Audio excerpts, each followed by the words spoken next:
Hello बच्चों, so the given question is consider the following statements. Question में हमें दो स्टेटमेंट दी गई हैं जो कि है statement number 1, corona radiata is non cellular layer. जो हमारी कोरोना रेडिएटा है वो एक नॉन सेल्यूलर लेयर है। Statement 2 is zona pellucida is a cellular layer. Zona pellucida हमारी एक सेल्यूलर लेयर है। सो अब हमें इनमें से करेक्ट ऑप्शन चूज करना है। तो हमें जो गिवन ऑप्शंस है वो है A, statement 1 is correct but 2 is incorrect. जो हमारी स्टेटमेंट 1 है वो करेक्ट है, 2 इनकरेक्ट है। B, statement 1 is incorrect but statement 2 is correct. Option C, both statements 1 and 2 are correct. और option D, both statement 1 and 2 are incorrect. तो अब हम क्वेश्चन की तरफ बढ़ते हैं और देखते हैं कोरोना रेडिएटा और ज़ोना पेल्यूसिडा है क्या। तो जो ये कोरोना रेडिएटा और ज़ोना पेल्यूसिडा है ये हमारी ओवम की लेयर्स हैं। तो जो ओवम के बाहर प्लाज्मा मेम्ब्रेन के जस्ट बाहर जो लेयर प्रेजेंट है वो हमारी ज़ोना पेल्यूसिडा होती है। और जो हमारी ज़ोना पेल्यूसिडा लेयर है, ठीक है, वो किस चीज की बनी होती है? वो बनी होती है हमारे 3 तरह के ग्लाइकोप्रोटीन्स की।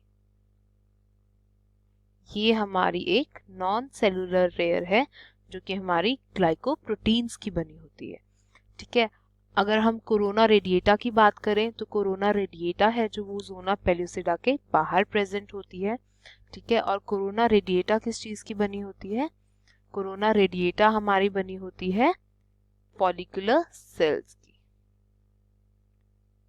फॉलिकुलर सेल्स, फॉलिकुलर सेल्स हमारे क्या बनाते हैं?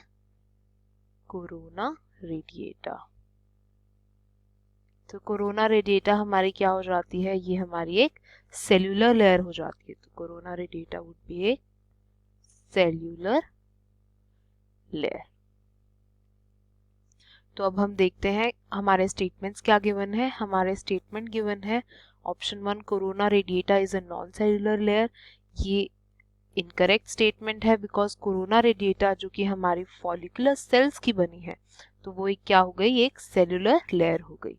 स्टेटमेंट 2 गिवन है zona pellucida is a cellular layer. ये ऑप्शन हमारा, ये स्टेटमेंट जो है वो भी हमारी इनकरेक्ट है बिकॉज ज़ोना पेल्यूसिडा हमारी किसकी बनी है? ग्लाइकोप्रोटीन्स की।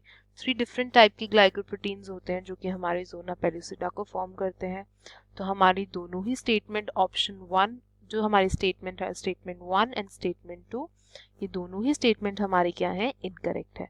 तो अब हम करेक्ट ऑप्शन चूज करते हैं। Option A, statement 1 is correct but 2 is incorrect, ये हमारा रॉन्ग ऑप्शन है बिकॉज हमारी दोनों ही स्टेटमेंट इनकरेक्ट है। B, statement 1 is incorrect but 2 is correct, ये भी हमारा इनकरेक्ट ऑप्शन है बिकॉज हमारी दोनों स्टेटमेंट इनकरेक्ट है। Option C, both statement 1 and 2 are correct, ये भी हमारा गलत ऑप्शन है बिकॉज हमारी दोनों स्टेटमेंट क्या है? गलत है। So, इसके अकॉर्डिंग हमारा करेक्ट ऑप्शन हुआ option D, both statements 1 and 2 are incorrect. Thank you.